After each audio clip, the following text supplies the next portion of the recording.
પ્રાંતિજ ખાતે સાબરકાંઠા જિલ્લા પત્રકાર એકતા પરિષદનું અધિવેશન યોજાયું. ગુજરાત રાજ્યની અંદર બહોળો ફેલાવ ધરાવતું એકમાત્ર સંગઠન એટલે ગુજરાત રાજ્ય પત્રકાર એકતા પરિષદ દ્વારા સમગ્ર ગુજરાતમાં વિવિધ ઝોનમાં કારોબારી સમિતિની રચના કરવામાં આવી છે. ત્યારે મોટી સંખ્યામાં પત્રકારો જોડાયા છે.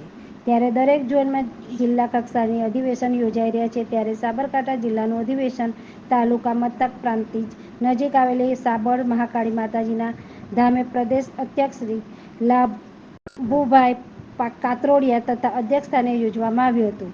જેમના મોટી સંખ્યામાં ગુજરાતના ખૂણે ખૂણેથી પત્રકારો હાજર રહીને કાર્યક્રમને સફળ બનાવ્યો હતો. પ્રાંતિજ નજીક આવેલા સાબર મહાકાળી મંદિર ખાતે સાબરકાંઠા જિલ્લાનું અધિવેશન મળ્યું હતું. જેમાં સૌ પ્રથમ દીપ પ્રાગટ્ય કરી કાર્યક્રમની શરૂઆત કરી હતી. ત્યારબાદ શાળાની બાલિકાઓ દ્વારા સ્વાગત ગીતનું રજૂ કરીને તમામને આવકાર્યા હતા.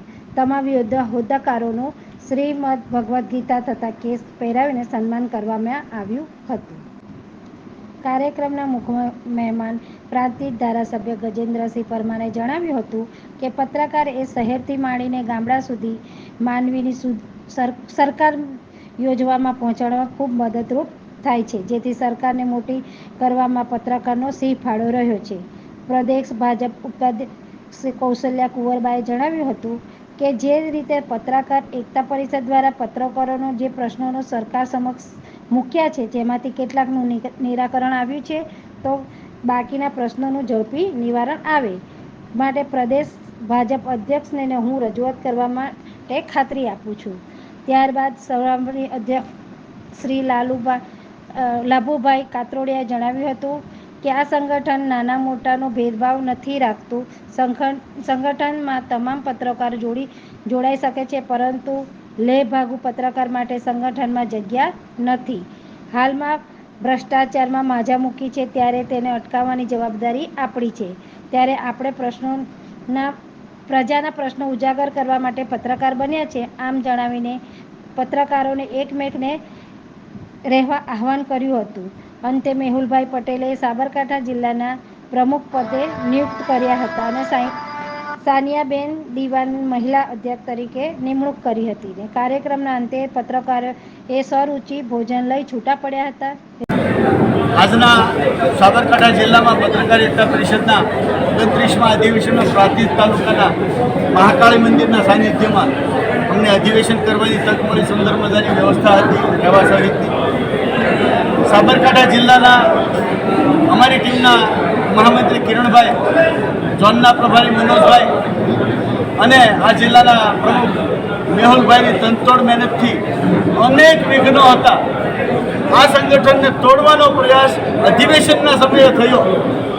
આ સંગઠનના નામે ભળતા નામે બીજા ઉઘરાણે ચાલુ થયા. આ બધી સમસ્યા સામે લડતા આજનું સંમેલન સફળ કર્યું છે અને આખો હોલ ભરી દીધો છે. એટલે મારા માટે તો સૌથી મોટું મહત્વનું એ છે કે આ મારા સૈનિકોની સફળતા છે. જ્યારે યુદ્ધમાં સફળતા મળે ને ત્યારે એનો ગૌરવ એનો કેપ્ટન લેતો હોય છે ને ગૌરવ આજ મને છે.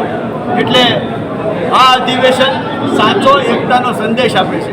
લોકો ગમે એટલા નોખા પાડવાના પ્રયત્ન કરે પણ પત્રકારો આખા ગુજરાતમાં સંગઠિત થઈ શક્યા છે. પત્રકારને ભેગા કરવાને દેડક્યા તોડવા વાત કરનારાને આ કહેવત ખોટી છે એનો સંદેશો આજે જાહેર કરું છું.